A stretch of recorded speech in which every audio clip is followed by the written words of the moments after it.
हमने पहले crime against person पढ़ा। अब हम क्राइम अगेंस्ट प्रॉपर्टी पढ़ेंगे। ये क्राइम अगेंस्ट पर्सन भी किसी हद तक होता है, लेकिन ये ज़्यादातर क्राइम अगेंस्ट प्रॉपर्टी, जिसमें पर्सनल प्रॉपर्टी हो सकती है, स्टेट की प्रॉपर्टी हो सकती है, कम्युनिटी की प्रॉपर्टी हो सकती है, और ओवरऑल सोसाइटी की प्रॉपर्टी भी हो सकती है। तो इसको क्राइम अगेंस्ट प्रॉपर्टी कहा जाता है। मैं यहाँ पे आपको कुछ इसकी टाइप को फर्दर एलेबरेट करने की कोशिश करूँगा, जिसमें मिसाल के तौर पे ये रूटीन की एक्टिविटीज़ हैं।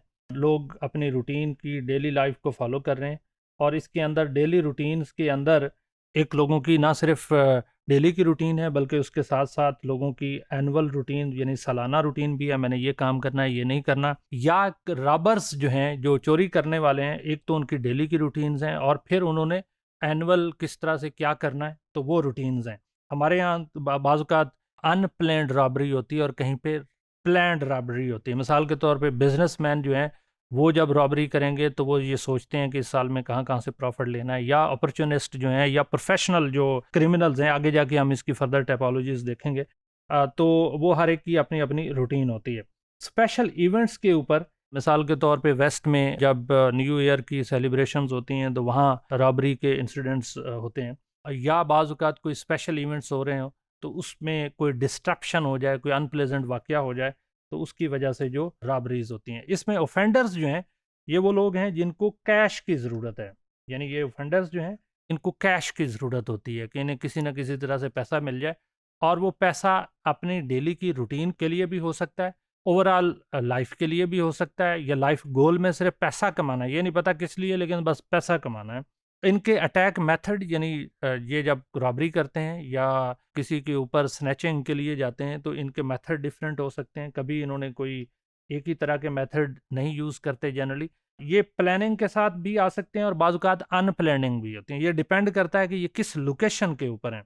अगर मिसाल के तौर पे लोकेशन में गार्डियनशिप हो, जहाँ पे गार्डियनशिप से मुराद ये है कि छोटे बच्चे जा रहे हैं, उनके हाथों में कोई वैल्यूएबल्स हैं, मोबाइल फ़ोन हो सकता है, या बच्चियों के हाथ में पर्स हो सकता है, जिसमें, या ख़वातीन के हाथ में सोना हो सकता है। तो और साथ में अगर मर्द भी जा रहे हैं, हमारी सोसाइटी की अगर एग्जांपल हम सामने रखें, तो ये गार्डियनशिप, यानी कोई मेल जा रहा है या कोई एल्डर जा रहा है, या वहाँ पे इलेक्ट्रॉनिक सर्विलेंस हो रही है, या वहाँ ह्यूमन सर्विलेंस का एलिमेंट है, तो उस लोकेशन पे रिलेटिवली कम होते हैं। लेकिन जहाँ अंधेरा होगा, लाइट्स नहीं होंगी, जहाँ पे लोगों की इतनी आमदोरफ्त नहीं होगी, तो वहाँ पे चांसेस हैं कि रॉबरी करें। और फिर रीसेल की अपॉर्चुनिटीज़, वो जब मार्केट भी होती है, या साथ में काउंटर एक मार्केट चल रही होती है, जहाँ लोग न सिर्फ चोरी करते हैं, बल्कि वो एक ख़ास जगह पे जाके सेल करते हैं, जहाँ बायर का होना ज़रूरी है, जहाँ उनको एनोनिमिटी मिले और वो फिर पकड़े ना जाएँ।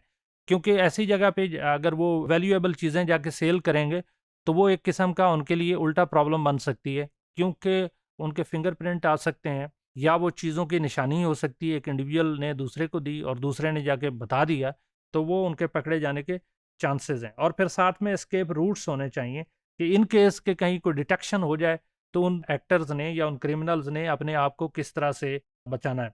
और फिर ये कुछ एरियाज़ ऐसे हैं जो ये आइडेंटिफाई कर लेते हैं कि हमने इस एरिया में आज क्राइम करना है, और फिर इतने अरसे के बाद या इतने ड्यूरेशन के बाद इन्होंने वहाँ जाके उस तरह की एक्टिविटी करनी है, तो ये एक किस्म के आदी हो सकते हैं। और फिर बहुत इंपॉर्टेंट ये है कि जब ये क्राइम्स हो रहे हों, तो वहाँ ट्रैफिक का फ्लो मिनिमम होना चाहिए, या ट्रैफिक इस तरह की ना हो जहाँ पकड़े जाएँ। मिसाल के तौर पे मोबाइल स्नैचर्स उस गली का इंतखाब करेंगे जहाँ पे ट्रैफिक ज़्यादा नहीं होगी, लोग आ जा रहे हों, पैदल आ जा रहे हों, और इनके पास मोटरसाइकिल हो, ये स्नैचिंग करने के बाद निकलते बने।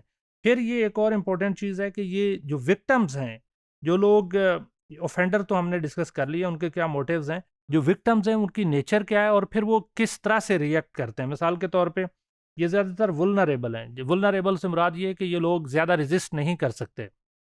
इस कैटेगरी में छोटे बच्चे हो सकते हैं, और ख़ास तौर पे फीमेल्स हो सकती हैं। फिर ये इनके लिए जो विक्टिम्स हैं, ये अट्रैक्टिव हों, यानी ये नहीं है कि एक इंडिविजुअल के पास कोई वैल्यूएबल्स ही नहीं है, तो ये जाके उससे स्नैचिंग करें, क्योंकि उसका पर्पज़ नहीं है कोई। वो वैल्यूएबल्स उनके लिए कोई ख़ास नहीं है, वो कोई वैल्यू जिसकी कोई कैश प्राइस हो, मिसाल के तौर पे सोना है, वो थोड़ी मकदार में भी होगा तो वो वैल्यूएबल है। लेकिन अगर किसी ने कोई नमक उठाया होगा, तो उसको स्नैच करने का कोई फ़ायदा नहीं है, तो इसलिए वैल्यूएबल का होना ज़रूरी है। फिर वो ये भी आइडिया लगाते हैं ऑफेंडर्स जो हैं, कि क्या लोगों के पास अवेयरनेस है कि इस एरिया में चांसेस हैं क्राइम के, और वो लोग अगर अवेयर हैं तो हो सकता है किसी के पास वेपन हो, या हो सकता है किसी ने कोई अलार्म सिस्टम सेट किया हो, या किसी ने आज के दौर में ऐप रखी हो और फौरी तौर पे वार्निंग सिस्टम दबा दिया और उसकी पूरी जो फेंसिंग हो गई और लोग फिर पकड़े जाते हैं। और ज़्यादातर ये जो रॉबरी है ये पिटी ऑफेंस है, इसलिए ये इतने ज़्यादा कॉम्प्लिकेटेड नहीं होते। पिटी से मुराद ये कि छोटे मोटे जराइम है, और ये जराइम ज़्यादातर लोग वो करते हैं जिनके लिए कैश की अहमियत हो या अपनी ज़िंदगी की रूटीन की लाइफ चलानी हो। और इसमें विक्टिम जो है उनसे एस्केपेबल के भी चांसेस हों कि जो ऑफेंडर है उसके पास मौका हो कि वो उस एरिया से निकल के फौरी तौर पे जा सके और निकलना आसान हो। तो ये लोग जियोग्राफिकली सेंसिटिव होते हैं, इनको पता होता है कि हमने कहाँ से निकलना है, किस तरह से एस्केप करना है, कहाँ वैल्यूएबल चीज़ें छुपानी है, किस मार्केट में सेल करना है, कहाँ हमें ज़्यादा प्रॉफिट मिल सकता है, कहाँ कम मिल सकता है, क्योंकि ये ज़्यादातर यूज चीज़ें होती हैं, वैल्यूएबल यूज्ड होती हैं, और इसकी ट्रैक करना रिलेटिवली ईजी होता है ड्यू टू फिंगरप्रिंट्स। और जैसे जैसे टेक्नोलॉजी बढ़ती जा रही है तो ये रॉबरी के मीन्स मेथड भी डिफ़िकल्ट और डिफरेंट होते जा रहे हैं कि लोग जो है वो प्रिवेंटिव मेथड यूज़ करते हैं, but still there is chance कि ये रॉबरी के क्राइम को डिटेक्ट किया जाए। तो ये ज़्यादातर अननोन लोगों के भी हो सकते हैं, और बाज़ औक़ात नॉन के लिए भी, कि अगर कहीं पे लोगों को पता हो कि ये एरिया जो है इसमें फ़लाँ बंदे ने वैल्यूएबल्स रखी हैं, वो किसी दूसरे को बता दे और दूसरा जो अननोन बंदा है वो एग्जैक्टली उस जगह पे जाके रॉबरी कमिट कर ले। या ये भी होता है कि स्ट्रीट के ऊपर, ये जनरली हम इसको स्ट्रीट क्राइम भी कहते हैं, कि स्ट्रीट के ऊपर जाते हुए कौन सा इंडिविजुअल कितना वल्नरेबल है। ये हमने अक्सर देखा है, ख़वातीन के पर्स स्नैचिंग होती है या मोबाइल स्नैचिंग किसी की भी हो सकती है, जो कि हमारे मेट्रोपॉलिटन एरियाज़ में अनफॉर्चुनेटली ऐसे ट्रेंड्स बढ़ते जा रहे हैं।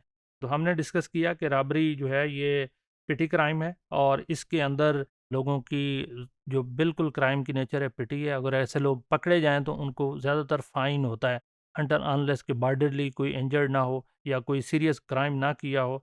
तो रॉबरी में जनरली फ़ाइन होता है और इकोनॉमिक कंपनसेशन होती है जो विक्टिम है।